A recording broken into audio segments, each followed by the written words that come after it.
सद्गुरु ओशो के पास एक बूढ़ा व्यक्ति आया और सद्गुरु ओशो के चरणों में बैठकर रोने लगा और कहने लगा, हे सद्गुरु, मेरी कुंडलिनी अभी तक जगी नहीं।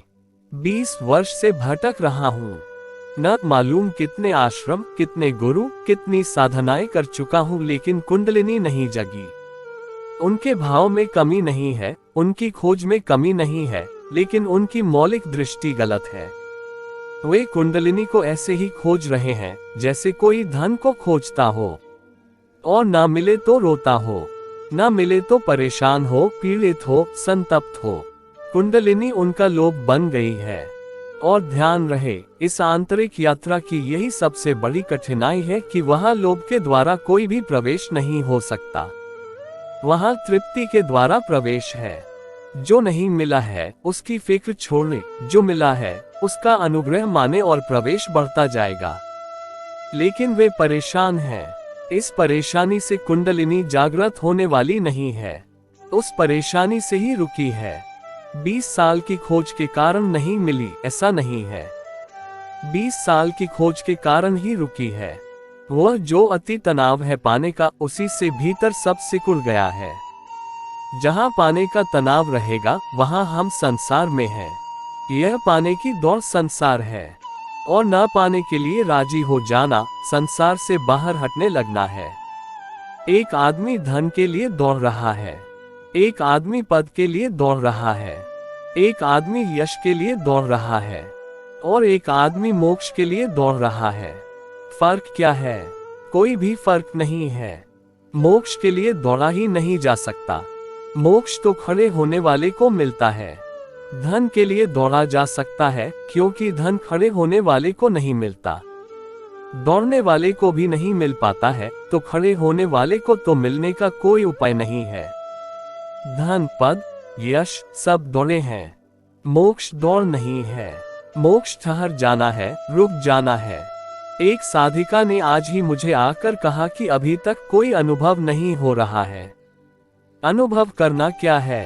प्रकाश दिखाई पड़ने लगे तो कुछ हो जाएगा, कि भीतर रंग दिखाई पड़ने लगे तो कुछ हो जाएगा, कि भीतर कोई सुगंध आने लगे तो कुछ हो जाएगा, या आपके हाथ से राख झने लगे तो कुछ हो जाएगा, न कि ताबीज निकलने लगे तो कुछ हो जाएगा, कि आप बीमारों को छू दें और वे ठीक हो जाएं तो कुछ हो जाएगा।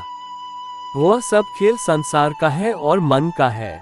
अनुभव की तलाश लोभ है, उस तलाश को गिर जाने दें। अनुभव को नहीं चाहिए, अनुभोक्ता को। वह जो अनुभव करने वाला है उसकी पहचान। अनुभव तो फिर भी पराये हैं, बाहर हैं। अध्यात्म अनुभव नहीं है। अध्यात्म अनुभव जिसको होते हैं उसके साथ एक हो जाना है। जिसके सामने प्रकाश आते हैं, और जिसके सामने सुगंधें तैरती हैं, और जिसके सामने रंगों की बहार आ जाती है और इंद्रधनुष फैल जाते हैं, और जिसके भीतर संगीत बजने लगता है। लेकिन ये सब बाहर ही हैं। चाहे आंख बंद करके ये घटनाएं घट रही हो तो भी बाहर हैं। इनको जानने वाला तो और भीतर है। जानने वाला हमेशा जिसे भी जानता है उससे भीतर है, पीछे है, पार है। और जब तक आप जानने वाले में न ठहर जाएं, तब तक अध्यात्म का कोई स्वाद आपको नहीं मिल सकता। तो कोई बाहर का सेंसेशन खोज रहा है कि चलो फिल्म देखें, रेडियो सुने, कोई नायिका आई, कोई नर्तकी आई, उसको देखें। कोई बाहर का रूप रंग खोज रहा है, कुछ भीतर के रूप रंग खोज रहे हैं कि चलो कुंडलिनी जगाएं, भीतर का प्रकाश देखें, कि भीतर का आनंद लें। लेकिन खोज वही है कि कुछ सेंसेशन, कोई उत्तेजना। दोनों ही अध्यात्म नहीं है।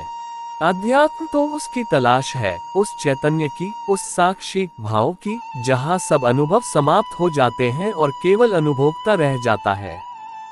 जहां सब दृश्य खो जाते हैं और केवल दृष्टा मात्र रह जाता है।